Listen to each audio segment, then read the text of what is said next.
Persuadable. What's going on, boo-boos? Today is a pro mind's eye guide. I have been playing her since season 1. I believe I've come out with guides in the past with her, and I'm going to try to make this as in-depth as possible in terms of what you should be doing with her. And so we can go right to it, because I don't want to waste any time. So this is one of my more favorite builds. I do like to use cold sometimes, even with her buff. But I typically have what we call a 3-9 layout with her. I don't believe in using Tide Turner with Mind's Eye.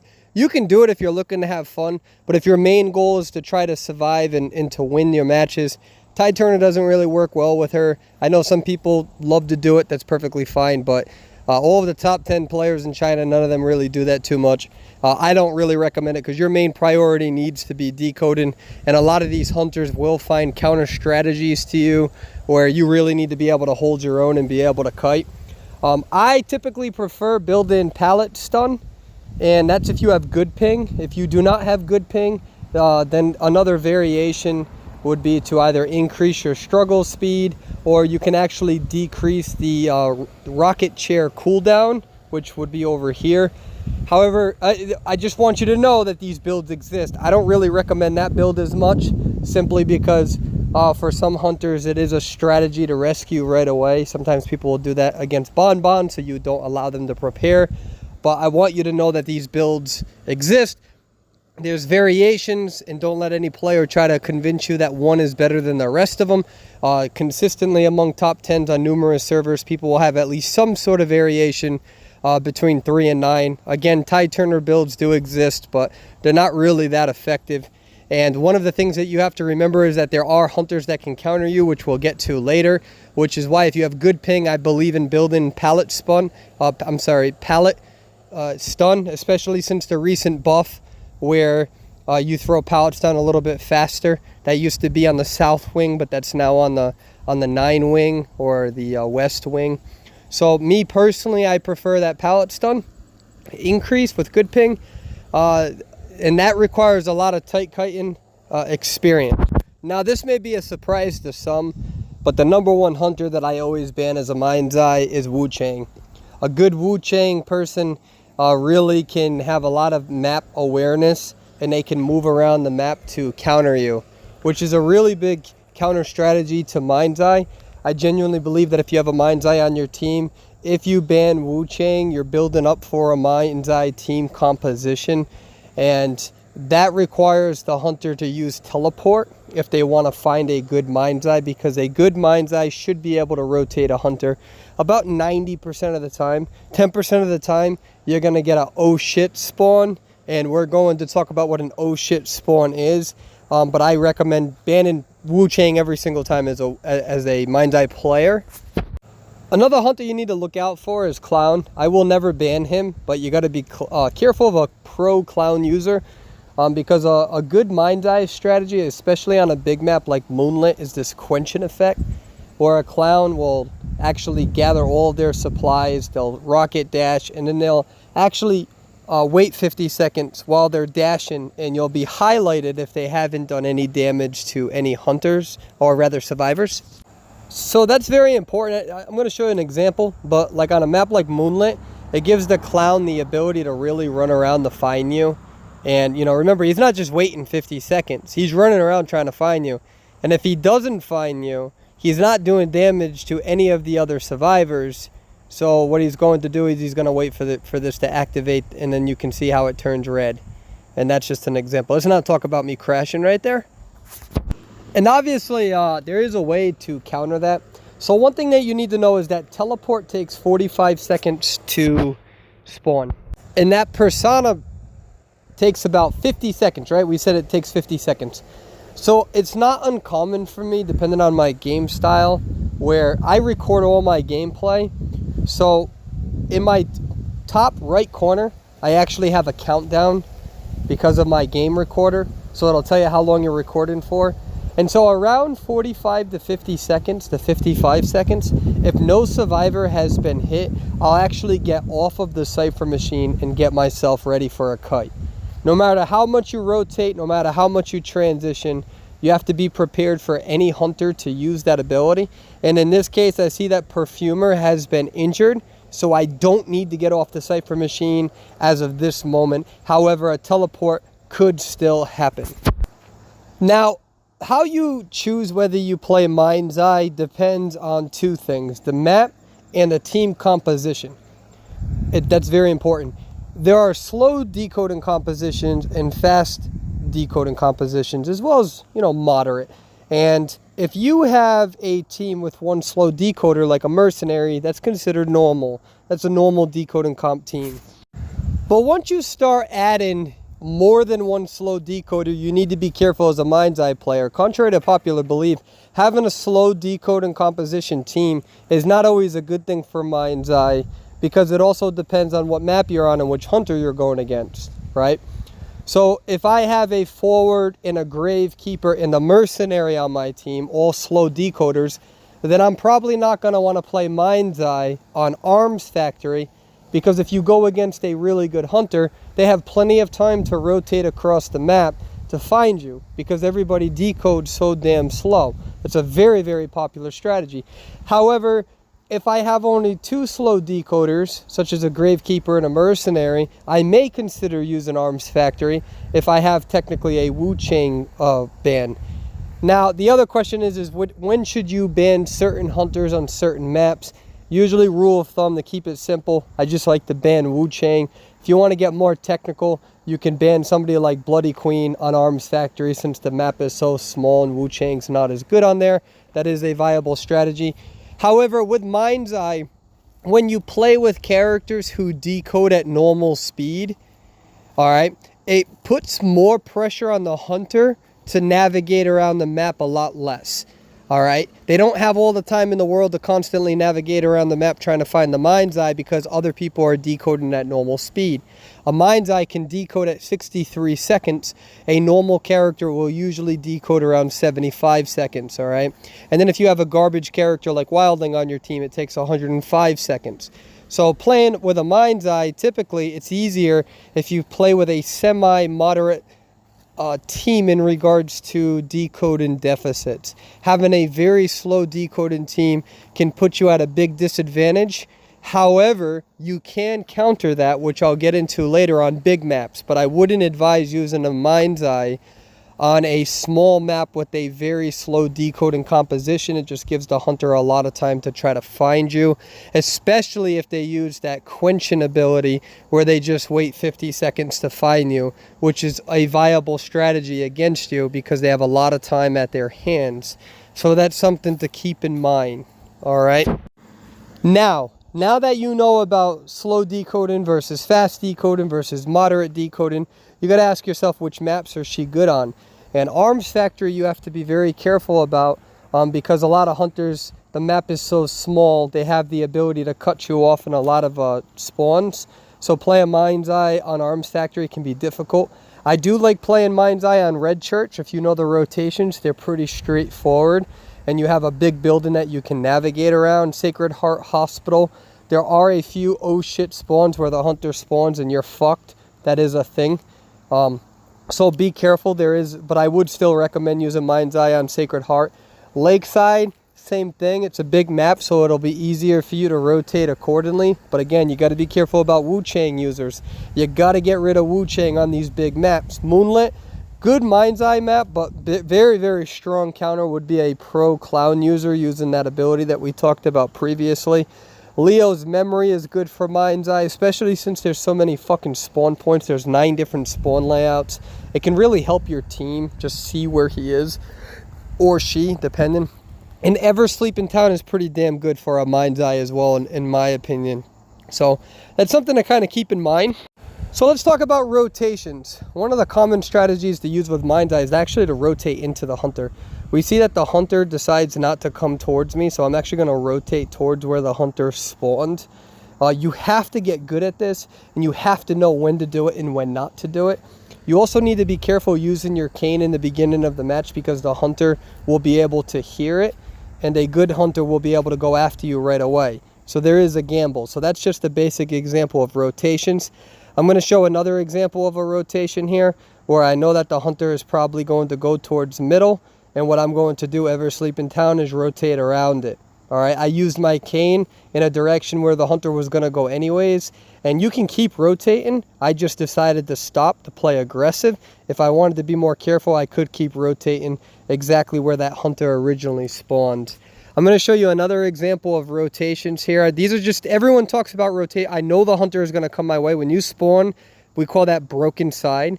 The hunter usually always spawns on that side. When you're middle broken, that's called middle broken, the hunter's always going to spawn there. So I remember that the hunter spawned relatively around an area that we call Wedding Broken. I'm heading towards Wedding right now, and I'm actually going to navigate around this building, and I'm going to run into the area that he originally spawned in. All right, now you got to be careful about that strategy, because some hunters will go immediately into church to cut you off because they know this rotation. So understand that there is a counter strategy to this rotation that I'm showing you. I just had a feeling that the hunter wasn't going to use it, and so now I am going to rotate in the area in which he's at. That's very important. You don't want to start decoding right away, because if you die or if your machine's wiggling too fast, they're going to know exactly where you are. So believe it or not, mind's eye, your ability to survive and to avoid the hunter is more important. And if a teammate dies in 5 seconds while you're doing this, you're going to lose the match anyway. So you can't be too hard on yourselves. So you see where he's going. I decided to actually rotate into him again, because it isn't too uncommon for a violinist or any character to rotate directly into the Sacred Heart Hospital. But sometimes it is a better strategy to stay inside Sacred Heart Hospital for the kite. In this time, I just decided I didn't want to, and I was going to get to kiting. And I know what you're going to think, well, what about teleport? What if they teleport on you? Well, I'm going to show you that strategy. Now, this is an oh shit spawn. This is an oh shit spawn. This is what I was talking about. There's nothing I can do. Hunter is going to go on me. There is absolutely nothing that I can do with certain spawns. We call this an oh shit spawn, where the hunter spawns directly near you, and they're going to run directly at you, and there's nothing that you can do. Some of the strategies you can do, you can try to hide. That's what I decided to do here. No matter what strategy you decide to do, it is not correct, because there's always the chance that the hunter is going to be able to find you, especially if they use peepers. Hopefully one of the benefits of using Mind's Eye is that they're not using those sorts of abilities, but instead they're using teleport. So at that time I decided to hide, and I was able to get away from it. That is one of the strategies. I'd be very careful with hiding in a corner where you're out of reach, because I know that was a blood queen and she can find me with her mirror, and that's why I decided not to go into some sort of back corner where she can hit me once and I'm nowhere near anything. I'm going to show you another example of a rotation. This is not an oh shit spawn, so the other one's an oh shit spawn. This is an easy spawn where I'm going to rotate. However, this time I have a feeling that he's going to run a different route than what the feaster did. And so what I'm going to do is I'm actually going to rotate into the area that he was in. Now, this hunter actually has teleport. And so I'm going to show you how I counter the teleport strategy. One of the things is that as I'm rotating, if you have a slow decoding team, like a gravekeeper or a mercenary, hopefully if they're not rotated into right away, they're the ones who are decoding. So when you're rotating around the map, other people are decoding. So as that cipher machine starts to wiggle, that hunter is going to teleport on them instead of you, because you were more occupied with trying to find a safe spot. Now, I know that this hunter has teleport. I just have this gut instinct, and so I am no longer decoding. And you actually see this character. He's trying to find me, and he's trying to look for cipher machines that wiggle. And that's how I am not decoding now. I'm countering his teleport strategy right now. And I refuse to decode until I know that he's going to be going after somebody. So remember, decoding right away is not always a good strategy. You're better off rotating. And so I do include these transitions because of that, so I can talk. So anyways, here we have a geisha, and I'm going to go to a safe spot. And now I ban Wu Chang all the time. Wu Chang's been banned in all these matches. Now, if that was a Wu Chang would have umbrellaed right into here. And so another strategy that you can do in order to counter the teleport is what I call a handoff. So I actually tell the prospector, I actually don't want you to move. I'm going to decode this up a little bit. I know it takes 45 seconds for the teleport to come. I'm actually going to decode this with the prospector a little bit, and then I'm going to transition out because the prospector is a good kiter and a good character to kite. So while I'm rotating, okay, I'm rotating because my friend, my character, the prospector, you see that right there, what she's doing? She's actually looking for a cipher that's wiggling. She thinks that I am there. And that's exactly why I handed this off, and now I'm going to decode over there. Now, I got to be careful about using that cane because they have those auditory sounds. But that's another strategy of countering the teleport. So when you saw me in Bonbon getting off the cipher machine between 45 and 55 seconds, that's the reason why I did that. Another strategy is that if I'm next to another survivor and I know I'm in the clear, I'll actually decode with them for a little bit and then I'll transition out. And one of the things is that a lot of people think that the other character should always move instead of the mind's eye. And I don't agree with that because you really got to counter that teleport strategy. And if you hear a blink, if you hear anything, then you got to be careful. Now, this hunter did a good job. Teleported on me. We were transitioning. So the question is how do you tight kite? The tight kiting, you got to play a lot of games. I'm going to show you where I mess up. Tight kiting is really difficult because, unfortunately, the Identity V community, I messed up right there, is super fucking toxic. Because a lot of people act like they're gods at kiting. When you kite, you make a choice. I'm actually going to try to volt this. Yep. Barely got that. That was super risky for me to do. Anyways, what was I talking about? When you tight kite, you just pretty much have to decide when you're going to throw the pallet down and when you're not. That's super important. And so I'm going to show you, right? So like right there, I decided not to throw the pallet down. So I'm playing games with her. I'm making her think that I'm going to throw this pallet down, and she was actually going to try to charge me at that point. And that's how you're supposed to tight kite. It's easier, in my opinion, to tight kite in higher tiers. I know that sounds weird. Because you both know the chess game that you're about to play.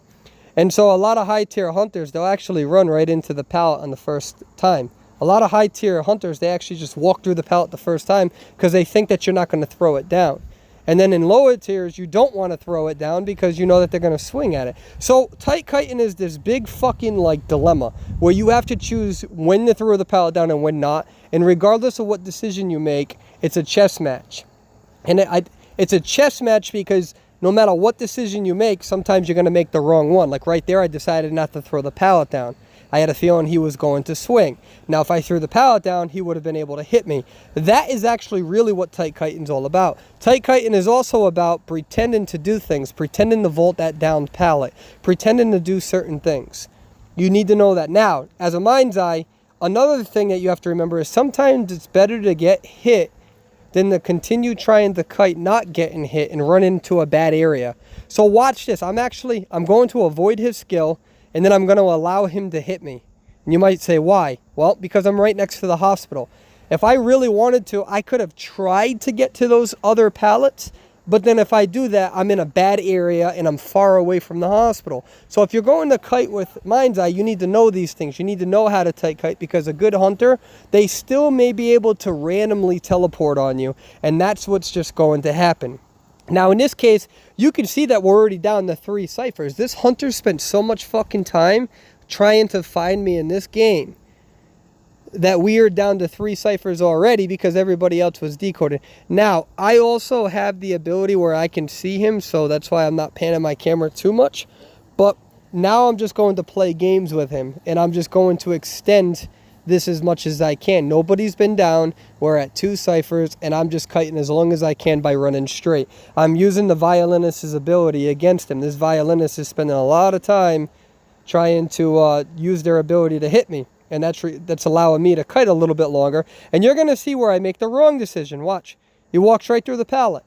All right? So that's how tight kiting really works. Sometimes you're going to be able to predict the hunter, and sometimes you're not.